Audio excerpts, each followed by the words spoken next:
ಹೋಗಲ್ಲ ಹೋಗಲ್ಲ ಅಂತಾನೆ ಕಾಂಗ್ರೆಸ್ಗೆ ಕೈ ಕೊಟ್ಟಿದ್ದಾರೆ ಶೆಟ್ಟರ್. ಬಿಜೆಪಿಗೆ ವಾಪಸ್ ಹೋಗೋ ಪ್ರಶ್ನೆ ಇಲ್ಲ ಅಂತ ಮಾಜಿ ಸಿಎಂ ಆಗ ಹೇಳ್ತಾ ಇದ್ರು.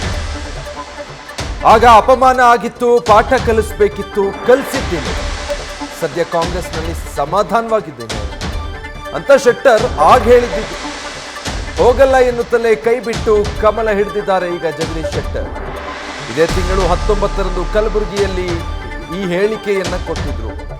ಒಂದೇ ವಾರದಲ್ಲಿ ಉಲ್ಟಾ ಹೊಡೆದಿದ್ದಾರೆ. ಈಗ ಕೈ ಕೊಟ್ಟು ಬಿಜೆಪಿಗೆ ಸೇರ್ಪಡೆಯಾಗಿದ್ದಾರೆ. ರಾಜಕಾರಣದಲ್ಲಿ ಎಲ್ಲವೂ ಸಾಧ್ಯ ಅನ್ನೋದನ್ನು ಮತ್ತೊಮ್ಮೆ ಸಾಬೀತುಪಡಿಸಿದ್ದಾರೆ. ಅಪಮಾನ ಆಗಿದೆ. ಅದಾದ್ಮೇಲೆ ಇವತ್ತೇನೋ ಒಂದು ಲೆಸನ್ ಕಲಿಸ್ಬೇಕಾಯ್ತು, ಅದು ಮಾಡಿದ್ದೇನೆ. ನಾ ಸಮಾಧಾನ ಇದ್ದೇನೆ. ಕಾಂಗ್ರೆಸ್ ಅಲ್ಲಿ ಸಮಾಧಾನ ನಿರ್ಲಕ್ಷ್ಯ ಮಾಡಿದಾರೆ ನಿಮ್ಗೆ ಅನ್ಸುತ್ತೆ? ನಾನು ಏನು ನಿರೀಕ್ಷೆನೇ ಮಾಡಿಲ್ರಿ. ನನಗೊಂದು ಹಠ ಇತ್ತವತ್ತೆ. ಆ ರೀತಿ ಅಪಮಾನ ಮಾಡಿದ್ರಿಂದ ಅದಕ್ಕೆ ಸರಿಯಾದಂಥ ಬುದ್ಧಿ ಕಲಿಸ್ಬೇಕಂತ ಹಠ ಬಿಟ್ಟರೆ ನನಗೆ ಕಾಂಗ್ರೆಸ್ ಪಾರ್ಟಿ ಹೋಗೋದ್ರಿಂದ ಅವ್ರೇನೋ ಹಸುರು ಕೊಡೋದ್ರ ಮುಖಾಂತರ ನನಗೇನೋ ಮಾಡ್ತಾರಂತ ನಾನು ನಿರೀಕ್ಷೆ ಇಟ್ಕೊಂಡು ಹೋಗಲೇ ಇಲ್ಲ.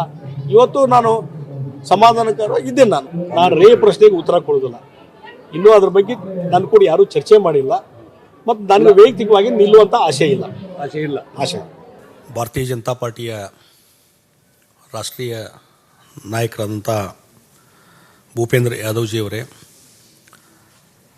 ಭಾರತೀಯ ಜನತಾ ಪಾರ್ಟಿಯ ಹಿರಿಯ ನಾಯಕರಾದಂಥ ಮತ್ತು ಮಾಜಿ ಮುಖ್ಯಮಂತ್ರಿಗಳು, ನಮ್ಮೆಲ್ಲರ ನಾಯಕರಾದಂಥ ಮಾನ್ಯ BS ಯಡಿಯೂರಪ್ಪನವರೇ,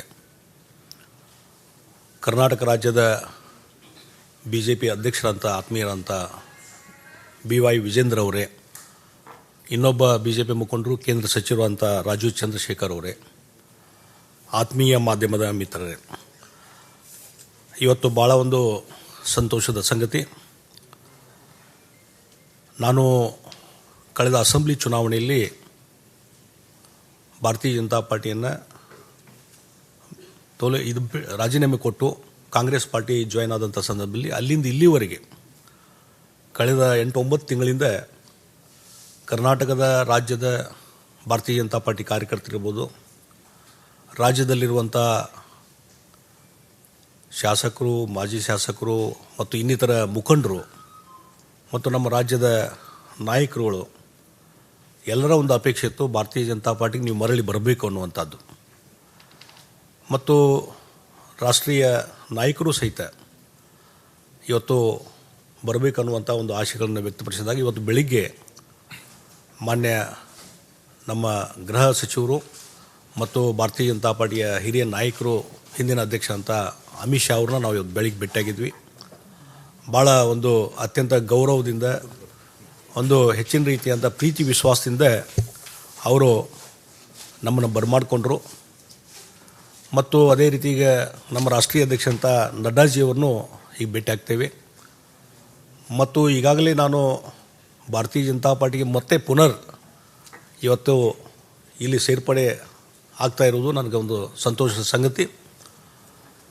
ಮತ್ತು ಭಾಳ ಮುಖ್ಯವಾಗಿ ನಾನೇನು ವಿಧಾನ ಪರಿಷತ್ತಿನ ಸದಸ್ಯನಾಗಿ ಕೆಲಸ ಮಾಡ್ತಾಯಿದ್ದೇನೆ, ಅದು ಕಾಂಗ್ರೆಸ್ ಪಕ್ಷದ ವಿಧಾನ ಪರಿಷತ್ತಿನ ಸದಸ್ಯನಾಗಿ ಕೆಲಸ ಮಾಡ್ತಾಯಿದ್ದೇನೆ.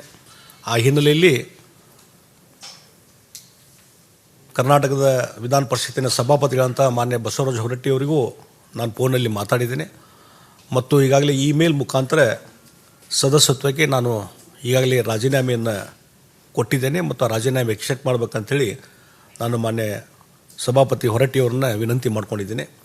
ಅದೇ ರೀತಿ ಕರ್ನಾಟಕದ ರಾಷ್ಟ್ರೀಯ ಕಾಂಗ್ರೆಸ್ ಪಾರ್ಟಿಯ ಅಧ್ಯಕ್ಷರಂಥ DK ಶಿವಕುಮಾರ್ ಅವರಿಗೂ ಸಹಿತ ಕಾಂಗ್ರೆಸ್ ಪಕ್ಷದ ಪ್ರಾಥಮಿಕ ಸದಸ್ಯತ್ವಕ್ಕೆ ರಾಜೀನಾಮೆ ಕೊಟ್ಟಿದ್ದನ್ನು ಇಮೇಲ್ ಮೇಲೆ ಅವ್ರಿಗೆ ಕಳಿಸಿದ್ದೇನೆ ಮತ್ತು ಅಲ್ಲಿ ಸ್ವತಃ ಕಳಿಸುವಂಥ ವ್ಯವಸ್ಥೆಯನ್ನು ನಾನು ಮಾಡ್ತಾಯಿದ್ದೇನೆ. ಆ ಹಿನ್ನೆಲೆಯಲ್ಲಿ ಇವತ್ತು ಭಾರತೀಯ ಜನತಾ ಪಾರ್ಟಿ ನಾನು ಸೇರ್ಪಡೆ ಆಗ್ತಾಯಿದ್ದೀನಿ. ಭಾಳ ಮುಖ್ಯವಾಗಿ ಇವತ್ತು ದೇಶದ ಮುಂದೆ ಇರುವಂಥದ್ದು, ದೇಶವನ್ನು ಒಗ್ಗೂಡಿಸುವಂಥದ್ದು, ದೇಶದ ರಕ್ಷಣೆ ಮತ್ತು ದೇಶದ ಹಿತರಕ್ಷಣೆ.